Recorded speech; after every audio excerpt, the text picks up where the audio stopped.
What's going on YouTube, Diggy546? I'm going to keep this pretty straightforward. How does it feel, Eagles fans? How does it feel to be in a situation where you were the better team? You knew you dominated the game. You knew that you were supposed to win and you didn't win.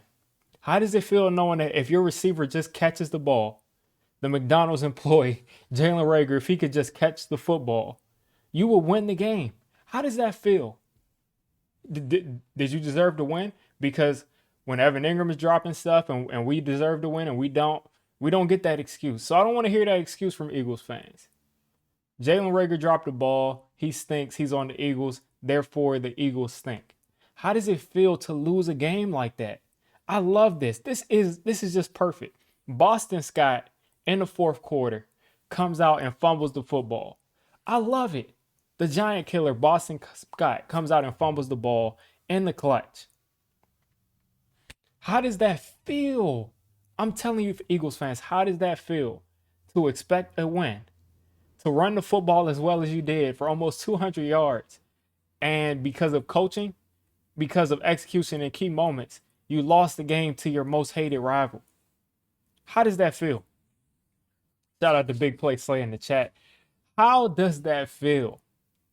I mean, I don't. This is how Giants fans have felt like the last 10 years. We lose by field goals. We lose by 64-yard field goals. We lose by all of the weirdest ways that we could possibly lose. We've lost. To add insult to injury, we wore the white jerseys that we always get blown out in against the Eagles, and we actually won the game. So to kind of give my overview of what happened, of course Justin Jefferson would have caught that. To kind of give my overview of what happened this game. We won 13-7. I'll get to the offense, which I was not happy with at all once again, even with the Freddie Kitchens adjustment. 202 yards for Daniel Jones, 129 for Jalen Hurts, but Jalen Hurts put in 77 yards rushing. I would have thought he had 100 yards rushing the way he was running all over the field. Saquon for 40 yards. He had a 32-yard run, so it's essentially Saquon didn't do anything besides that one run. It was so frustrating to see us go back to the run over and over again. Kenny Golladay was our leading receiver with 50 yards. We're trying to get him involved. It just hasn't been working. At one throw, Kenny Golladay just pulled up on the route, and I was in the hub, and KB's stream, and Ash was in there.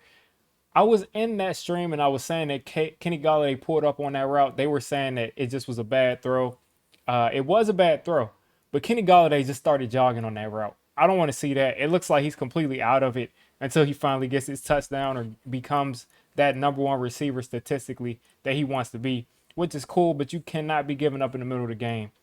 Shout out to Xavier Mckinney. He should get a game ball. He got an interception this game. He was breaking on passes across the middle all day long. He made some really nice tackles in the clutch.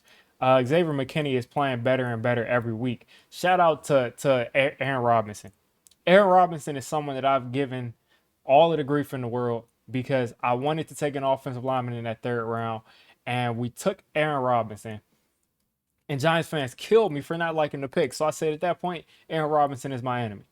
So Aaron Robinson showed up. He played solid today. Adoree Jackson went out. And Aaron Robinson, for the most part, stuck with his man in coverage.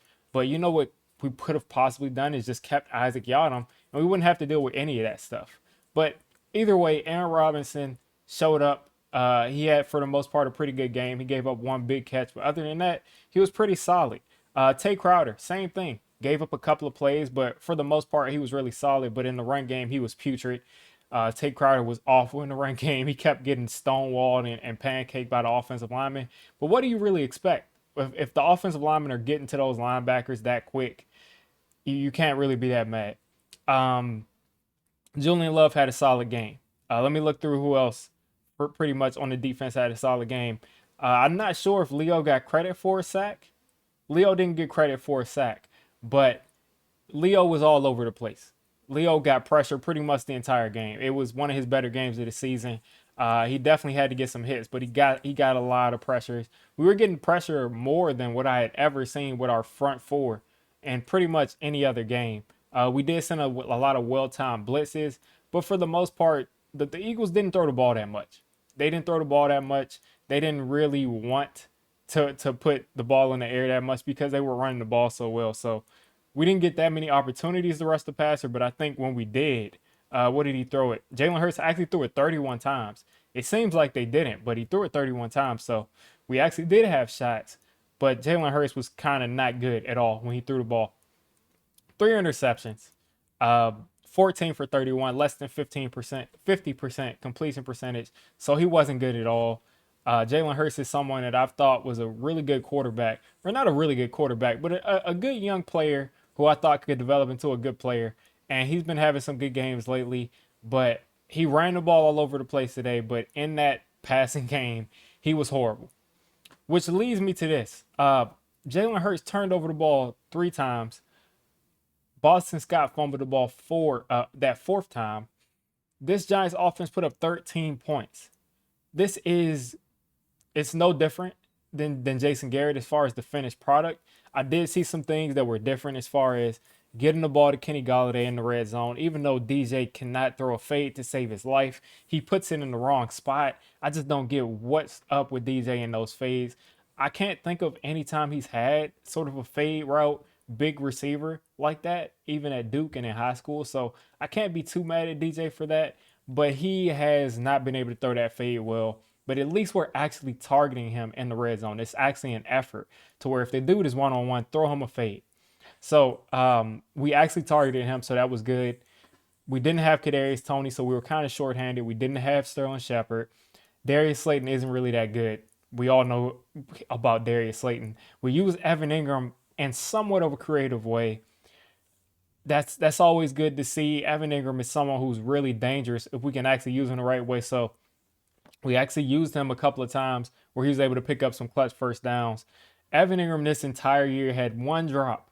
And in this game, he almost caused us to have an interception where Evan Ingram dropped the ball and it landed up in the Eagles linebacker's hands.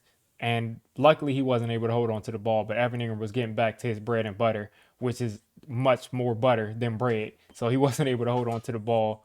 But the offense did not look good at all. Freddie Kitchens called the worst sequence of plays that I have seen in my entire life as a Giants fan. Freddie Kitchens called a horrible drive in that third quarter right after an interception. You go out there and you run a reverse with Darius Slayton of all people, who's not agile, who's not shifty on any level. You run a reverse with him. We lose like 10 yards. And then you just, I forgot, then you throw a screen and you got three receivers over there and they're all looking towards the sideline and looking upfield, looking to block. No one's looking to catch the ball. And then in the very next play, on 3rd and 23, you don't try to get the ball, 10 yards to get some field position. You don't try to convert on that 3rd and 23. You hand the ball off to Saquon Barkley. You hand it off to Saquon Barkley, and I think you lost yards again. So we take that momentum from an interception and we completely squash it and pretty much give them momentum from how stupid those plays were. It was very, it was the worst sequence of play calling that I had seen in a very long time. And that just was unacceptable by Freddie Kitchens. He needs to clean that up. He had a short week, and he's got to clean that up by next week. Now he's going to have a full week of preparation. This is going to be Freddie Kitchens' offense for real this next upcoming game. Another thing about Freddie Kitchens' offense, you saw Daniel Jones with the wristband. We saw a lot more audibling and changing things and checks at the line from Daniel Jones. So I'm glad that you're putting the keys in Daniel Jones' hand.